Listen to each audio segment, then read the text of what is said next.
অবৈধ অনুপ্ৰৱেশকাৰী কংগ্ৰেছেই বনাইছে ডি ভোটৰ যিটো সৃষ্টি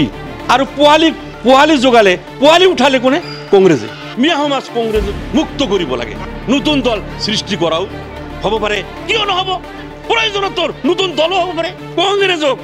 মিয়া সমাজে সম্পূৰ্ণভাৱে তাৎক্ষণিকভাৱে এক মুহূৰ্ত সময় পলম নকৰাকৈ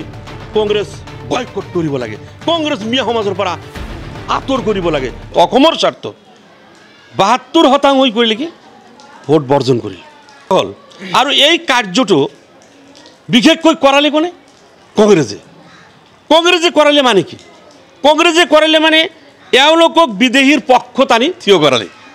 তেতিয়াৰ পৰা এই কংগ্ৰেছে এই মানুহখিনিক বিদেশী বনোৱা আৰম্ভই নকৰিল অকল বিদেশী বনাই পেলালে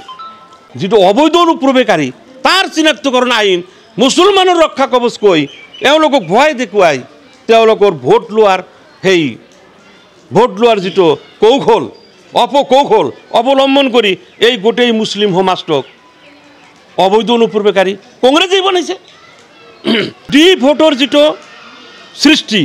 আৰু পোৱালি যোগালে পোৱালি উঠালে কোনে কংগ্ৰেছে ডিটেনশ্যন কেম্প কোনে বনালে কংগ্ৰেছে আৰু ডিটেনশ্যন কেম্পৰ কামবিলাক কোনে কৰিলে এই মিয়াই এতিয়া সেই ডিটেনশ্যন কেম্পত ডি ভোটাৰৰ নামত যিটো অত্যাচাৰ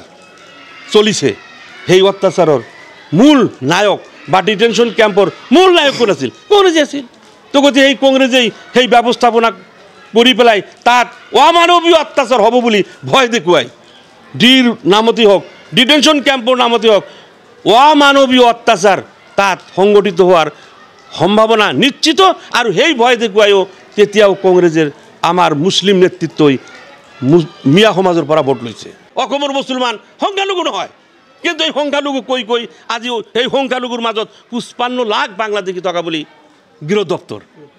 ৰাজ্যিক গৃহ দপ্তৰ কেন্দ্ৰীয় চোৰাংচোৱা বিভাগ ৰাজ্যপাল আদি কৰি মুখ্যমন্ত্ৰীয়ে এই ৫৫ লাখলৈকে বাংলাদেশী সংখ্যালঘুৰ মাজত থকা বুলি এইটোও প্ৰতিষ্ঠিত কৰি গৈছে এই কংগ্ৰেছেই যাৰ কাৰণে কংগ্ৰেছক মই ইয়াতে কৈ লওঁ কথাটো কংগ্ৰেছক মিয়া সমাজে সম্পূৰ্ণভাৱে তাৎক্ষণিকভাৱে এক মুহূৰ্ত সময় পলম নকৰাকৈ কংগ্ৰেছ বয়কট কৰিব লাগে কংগ্ৰেছ মিয়া সমাজৰ পৰা আঁতৰ কৰিব লাগে মিয়া সমাজ কংগ্ৰেছক মুক্ত কৰিব লাগে বেলেগৰ পিছে কিমান দিন ঘূৰিব এই জাতি নিজৰ ভৰিত আগত থিয় হওক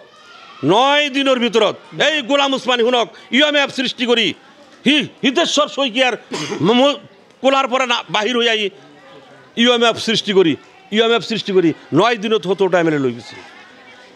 বহুত সময় আছে নতুন দল প্ৰয়োজন যেনেকুৱা ষ্টেপ ল'লে গণতান্ত্ৰিকভাৱে যি ষ্টেপ ল'লে হিমন্তই ৰাজি হ'ব